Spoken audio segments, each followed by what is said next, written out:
Write down the activity, your goal, your actual, your percentage, and then celebrate, reward yourself. And celebration can be as simple as high five. Yay, I did what I said I was going to do. I'm giving myself a sticker. And this just helps to keep you on track and moving forward. And again, it's all about progress, not perfection. This portion of the Harness the Power of Planning podcast is devoted to doing a monthly course correct. This is a practice that I do every month, and it is one of the things that I fought for a long time, but once I started doing it regularly, I really saw the benefit of it in terms of keeping me on track as I move from month to month to month, and I'm working on big goals that I want to accomplish in a year. The monthly course correct is key. So listen up for this monthly course correct and mark this page so that you can come back every month and do this monthly course correct with me. Starting now. So a monthly course correct is a review of your month. And it is so helpful because let's just go back to the new year. Maybe you set some goals for yourself. I'm not a big new year goal setter. That's not how I think about my goals. But let's just say if you set some goals for yourself, and then a lot of people, they set the goals and then it's like they walk away and they expect the goals to accomplish themselves. And as we all know, that does not happen.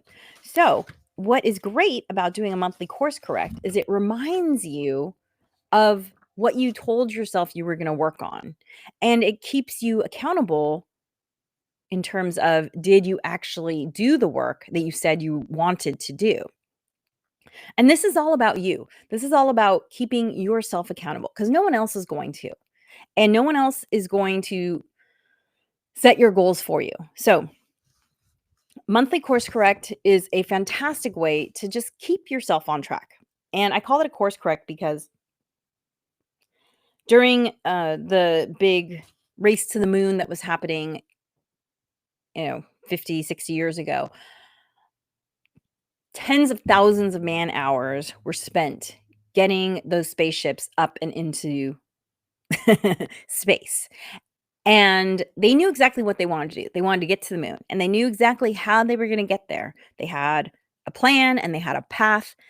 But even knowing where they're going, so their goal and what their path is, the course, they built in course corrects into their navigation plan because space, it's a big place. And if you're off by 1 degree at the beginning, that means you're off by, many, many miles at the end if you keep going on that wrong course. And so that's why it's called a course correct, because even when you're on the right path, even when you know what your goal is, sometimes you just need to tweak and tweak and tweak to ensure that you stay on course.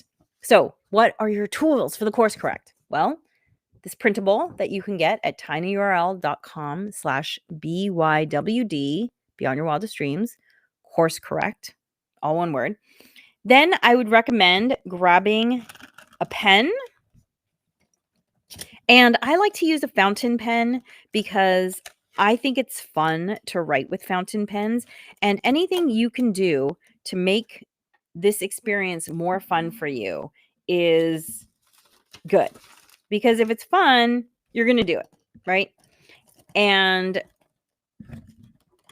so here's one of my pens. And I also like to use a specific color ink with my fountain pen. I like this Waterman Mysterious Blue. It's a lovely color. And again, this just makes it fun for me to do the writing. So find a pen that you like to write with. If you want, get a fountain pen. There are all kinds of them. I recommend vintage ones because the quality of the nib does matter. It is different.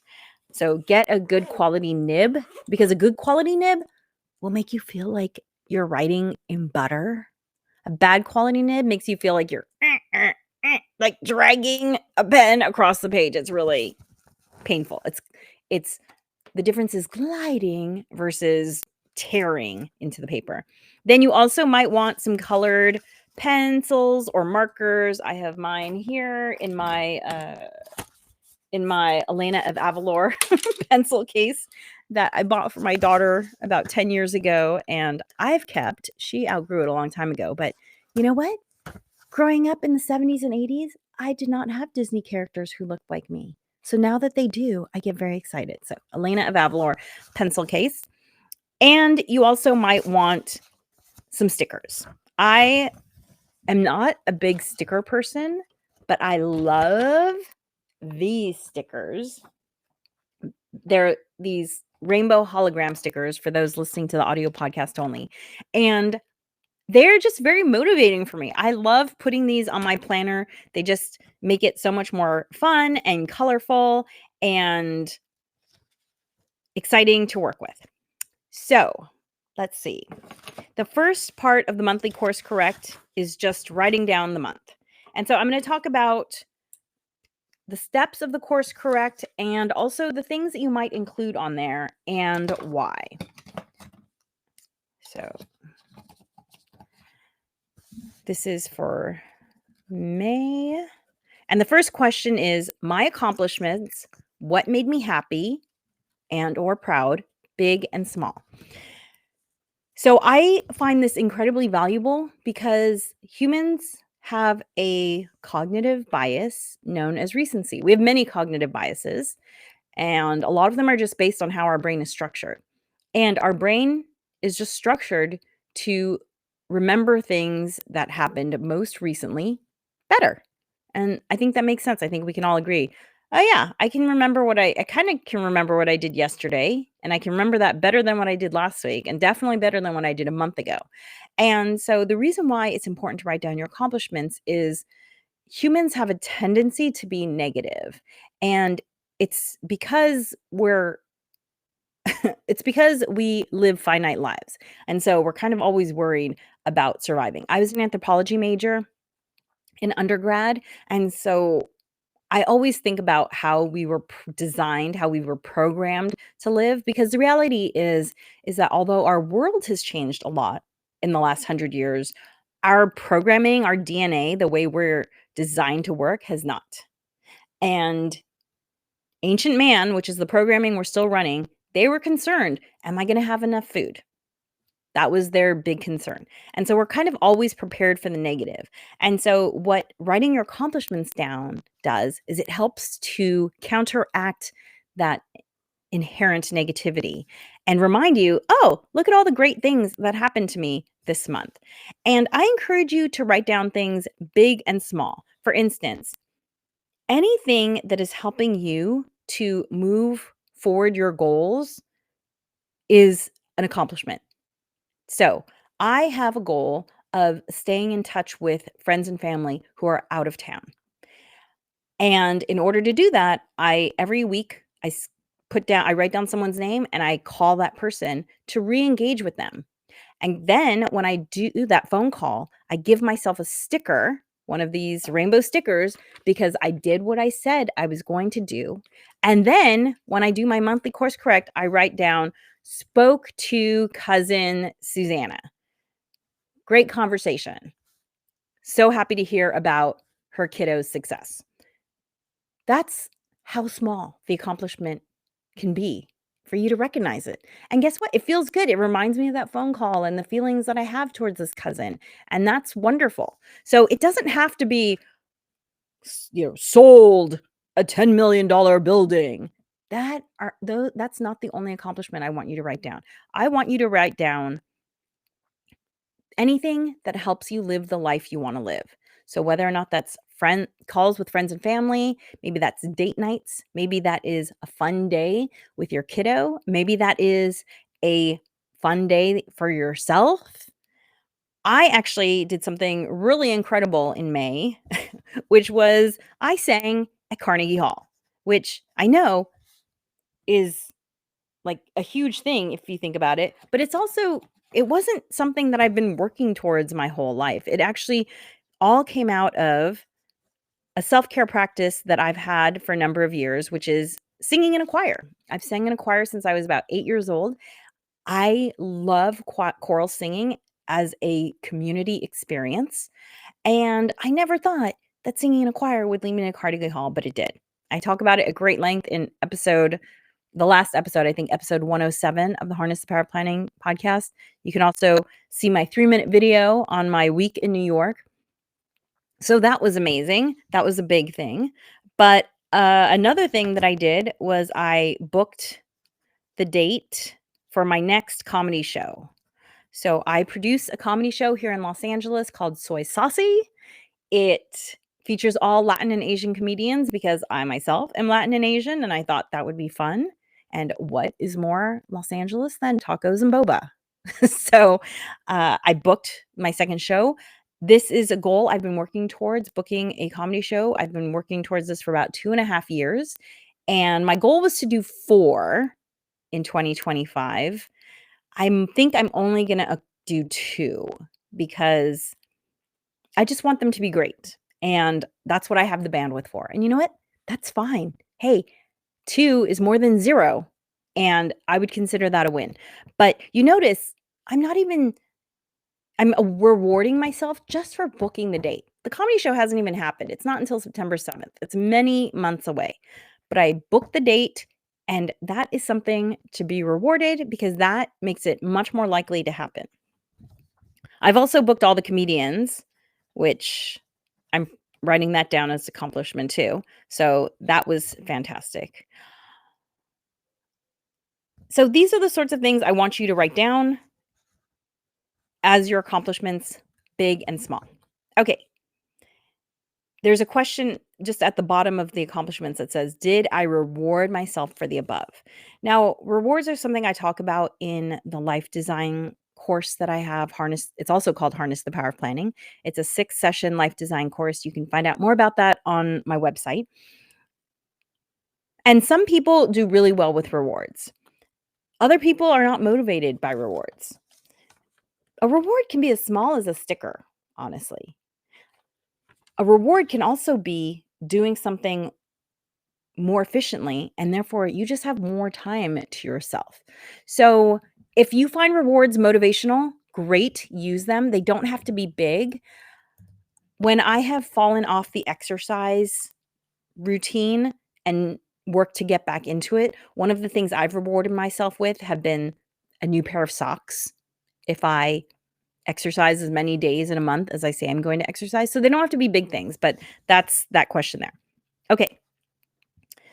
Number 2, my insights. What did I learn about myself, my habits? Well, I read a book called The Big Leap in May, and it was fascinating because it talks about self-sabotage in a way that I had never heard, and I learned something about my own form of self-sabotage, and that was very insightful.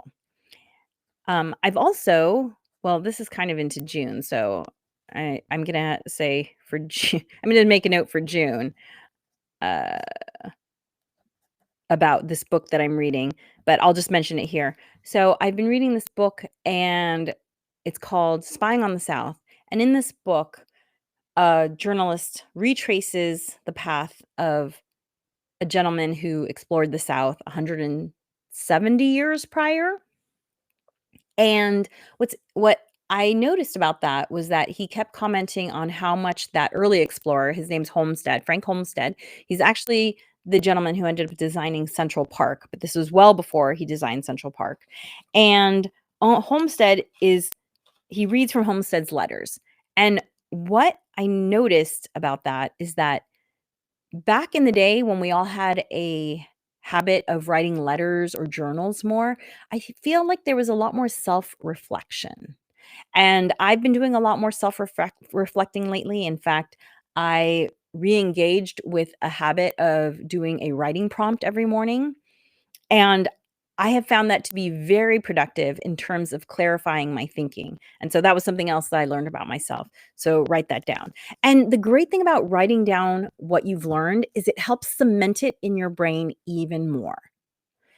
You might have made an interesting connection while you were driving, but because you didn't write it down, it might kind of be lost to the background. But by writing it down, it helps really cement it in your brain better.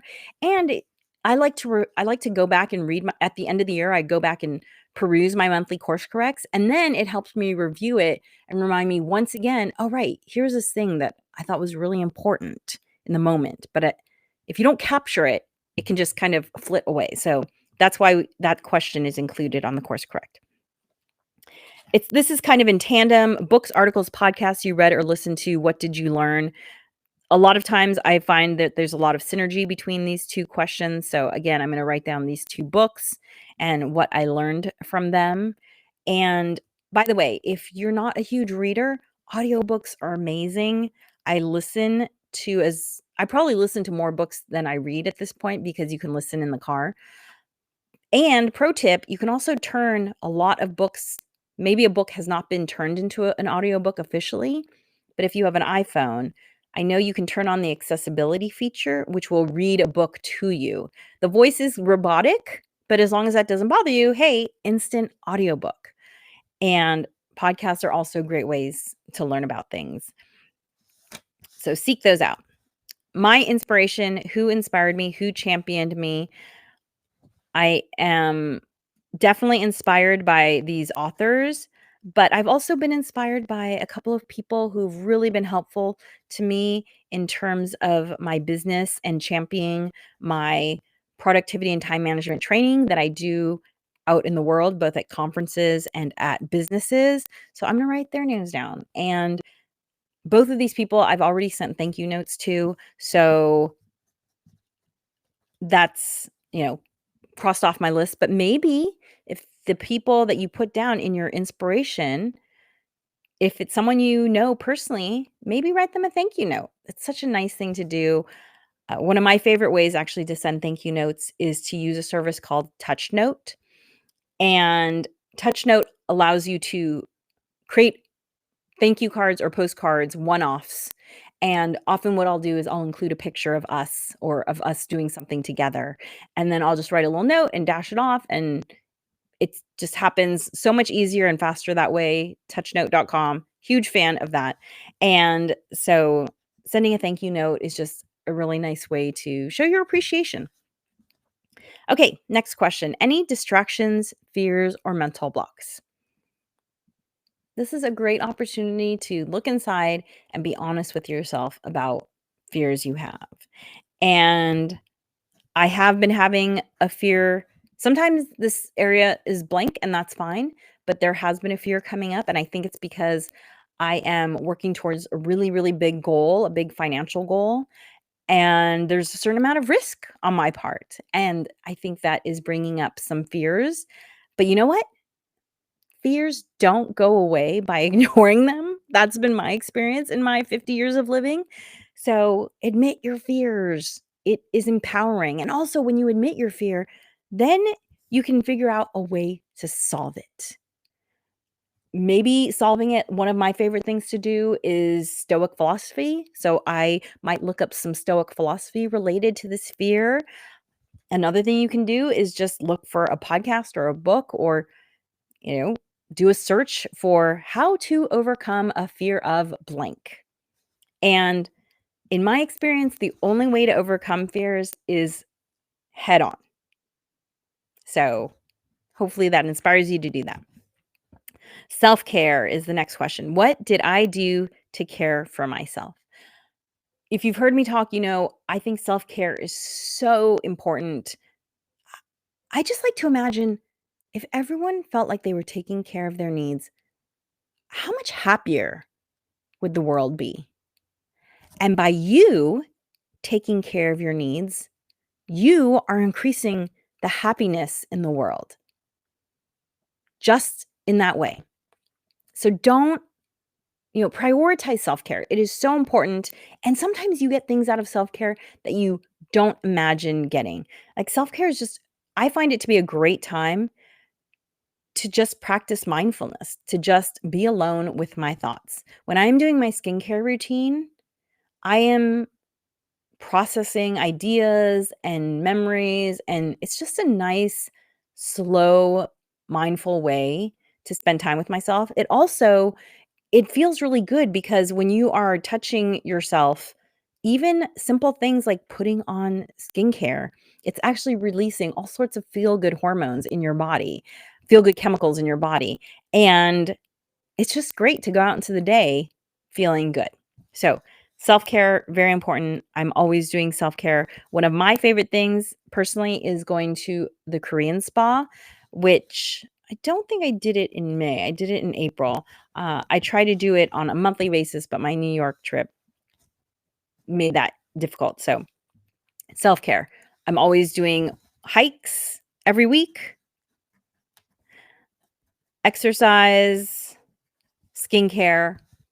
Self-care doesn't have to be going and getting a massage or anything. It can be as simple as taking a nap can be self-care. So, okay, next question. What didn't happen? What will I do differently next month? And then there's a subnote. Remember, this might not always be stick to the plan. It may mean to alter the plan. So, what didn't happen? This is kind of the core of the course correct. This is where you remind yourself, I said I was going to do this thing and I didn't. And guess what? There are two possible paths to take. Either you recommit to that thing and you work it into your next month's plan, or if this is the third or fourth or fifth month that you have not done this thing, maybe you ask yourself, do I even really want to do this? This goes back to me talking about the fact that prioritization is such an important part of planning, and it's a part that a lot of people skip. Is this important to me? Our world is very loud. And so it can be easy to take on the expectations of your family, your culture, your country. But is that what you want? Is that what feels true to you?